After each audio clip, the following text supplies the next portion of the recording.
Quarta-feira, 15 de dezembro de 2021. Eu aqui agradecendo a você que me acompanha, a você que dá like, a você que comenta, fazendo críticas sérias, construtivas ou elogiando. Recebo com a mesma alegria, com a mesma força e agradeço. Bom, aí vamos ao vídeo do dia. E o vídeo do dia começa com a abertura de uma investigação pela Polícia Federal com a procura, a busca de um desvio de propinas no valor de 11 milhões de reais a partir de empreiteiras que participaram da construção do Castelão em Fortaleza contra os irmãos Gomes, Ciro e Cid. Bom,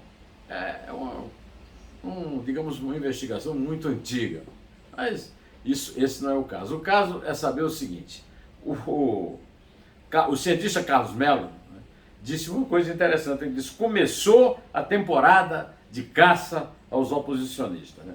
Agora, quem está caçando? Né?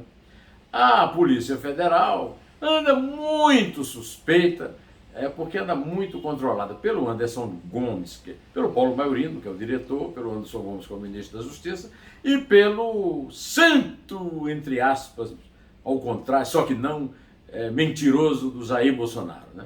Mas a Polícia Federal se torna ainda mais suspeita quando solta versões de que isso, na verdade, seria uma iniciativa de lavajatistas. Não deixa de ser uma hipótese, também faz parte da caçada aos oposicionistas, né? Porque, afinal de contas, o Ministério Público Federal ainda está bastante ocupado por lavajatistas, né? E que realmente o Ciro, hoje, agora, neste momento, inclusive pela pesquisa que foi divulgada pelo IPEC, não é um candidato que ameace o Lula, que está em 48%, enquanto o Ciro tem 4%. 10 vezes menos. E o Moro está ali, depois de uma perspectivas de 2 dígitos, teria voltado ali a um dígito só, com 6%, que é um número muito baixo.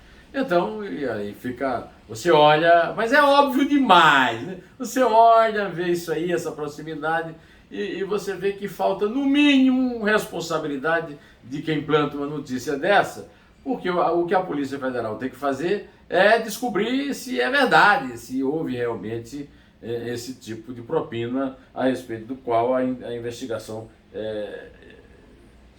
cerca, né? O Lula, que não é bobo nem nada, já disse que é solidário com os irmãos Gomes, não apenas porque está chegando ali a possibilidade de vitória ainda no primeiro turno, se essa pesquisa for confirmada, mas também para pular fora dessa suspeita de alguém que tenha tido a intenção de tirar o Ciro, que o Cid entra apenas como digamos, o motivo, né? o leitmotiv. Cotado para vice do Lula, Geraldo Alckmin saiu do PSDB. Agora não se sabe se ele vai ser vice do Lula, se vai ser candidato a governador. Como é que está o panorama para o Geraldo Alckmin, que já foi governador de São Paulo várias vezes, né? Desde que substituiu o Mário Covas como vice, assumiu quando o Mário Covas morreu governador, e depois quando se reelegeu. O Alckmin não tem mais nenhuma chance de ser nada no PSDB, e realmente, se ele pretende ter futuro, seja como governador, seja como vice do Lula ou de qualquer chapa, seja como candidato a presidente, ele teria que sair do PSDB, porque o PSDB já fez uma prévia e o vencedor é aquele que o superou no comando do PSDB de São Paulo, que é o João Dória. A coisa é a seguinte: uma chapa Lula-Alckmin é uma chapa difícil de engolir. Já é difícil engolir o Lula. Agora, junto com o Alckmin, né, depois de que os dois disputaram uma campanha muito acirrada, que houve uma polarização, que agora é Bolsonaro e Lula, mas naquele tempo era PT e PSDB, fica assim, digamos, É bastante... é cinismo, né? Cinismo é a palavra certa, né? Aliás, por falar em cinismo, depois de uma grande guerra no Senado, ficou fixado que o Antônio Anastasia vai ser ministro do Tribunal de Contas da União na vaga que vai abrir agora. O Anastasia é do PSD, o Kassab já comemorou e disse que isso premia, né, a boa fama que o Anastasia tem, apesar de sua ligação anterior com Aécio, que não limpa ninguém, só suja, né? Aécio Neves, mas tudo bem. A questão toda é a seguinte: a guerra desalojou de um cargo espetacular dois figurões da política brasileira. O cargo, para eu dizer para você como é espetacular, paga R$37 mil por mês, é vitalício.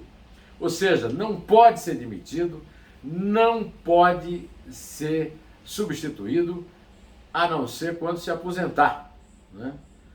Que é o que está acontecendo, está aposentando um ministro para entrar outro. Agora, os derrotados já deram o seu passo, pelo menos um deles.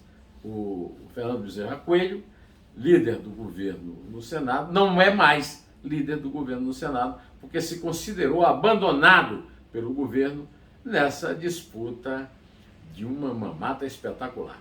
Agora, um apartamento funcional, para quem já é senador, né, e que é o caso dos três, tem também a Cátia Abreu, que perdeu a parada, né, queria ser e perdeu a parada, né, é o seguinte: o senador já tem um apartamento funcional. Como é que é? Ele vai morar um dia num, um dia no outro, uma semana num, uma semana no outro, 15 dias num, 15 dias no outro? É um luxo, é luxo só, mas tu tem a menor lógica, meus amigos. Que coisa, hein? O Ministério Público Federal está exigindo do desgoverno Bolsonaro 62 bilhões de reais para indenizar vítimas da Covid. Não deve ter sido coisa do chefe do Ministério Público Federal, do Augusto Aras, que, aliás, teve uma derrota feia. O ministro do Tribunal Superior Eleitoral, Alexandre de Moraes, recusou o seu voto contra a abertura de inquérito pela Polícia Federal de uma ação contra Jair Bolsonaro, que, evidentemente, é o presidente da República, é o cara que o nomeou e é o chefe de uma família que depende da blindagem dele. O Augusto Aras mandou cancelar, né? Mandou esquecer a investigação. E o Alexandre de Moraes, não, a investigação vai ser feita. A questão é saber se ela vai ser feita até quando, porque as investigações da Polícia Federal não terminam nunca. Pelo menos quando dizem respeito ao Bolsonaro.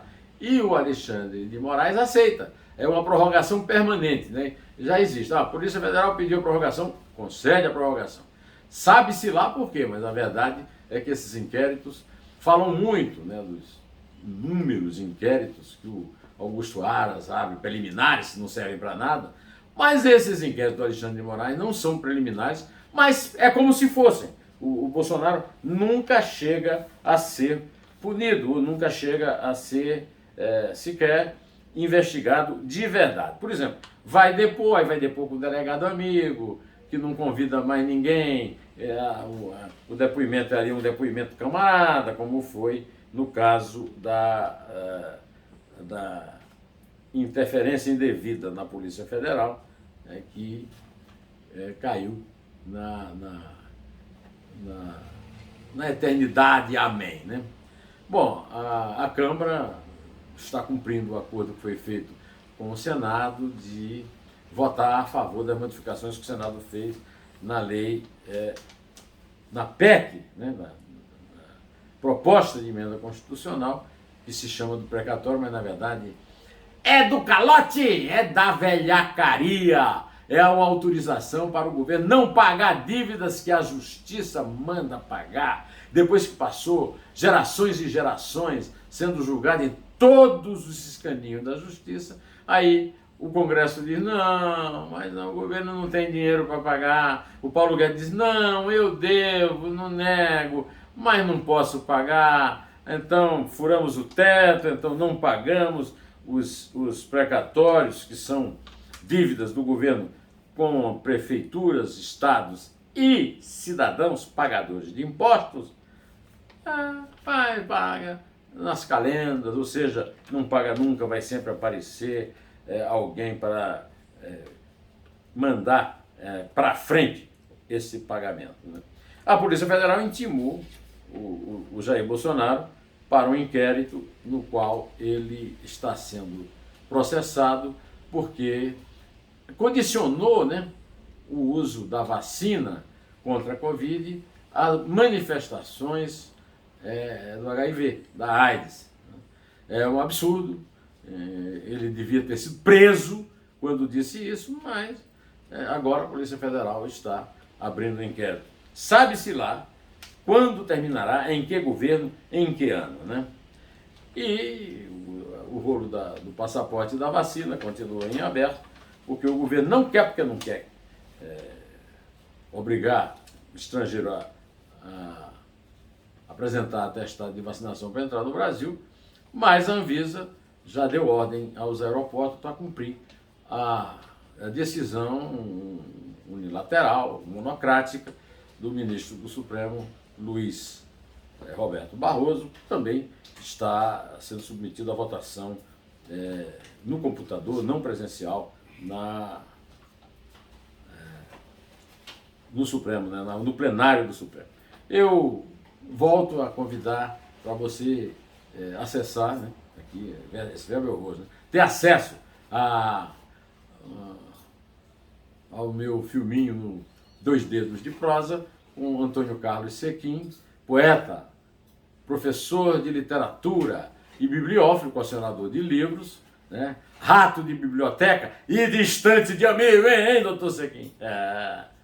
E que tal um papo delicioso e que ele fala como vai receber Gilberto Gil no dia 18 de abril, quando o grande compositor e cantor baiano vai tomar posse lá na Academia Brasileira de Letras, na qual, quando o Sequim entrou em 2004, foi o mais jovem membro, né, com 51 anos. Para essa semana, eu tenho prevista uma entrevista com o repórter, brilhante repórter do Estadão, Breno Pires, que hoje está voltando a dar notícia quente a respeito do orçamento secreto, né?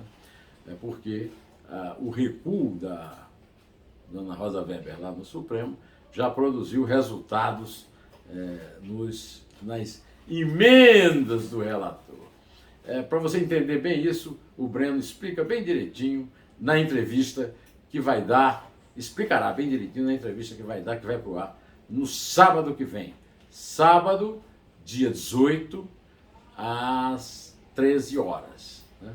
Então, vou ficando por aqui, direto ao assunto, em pé. E só a verdade salvará as nossas vidas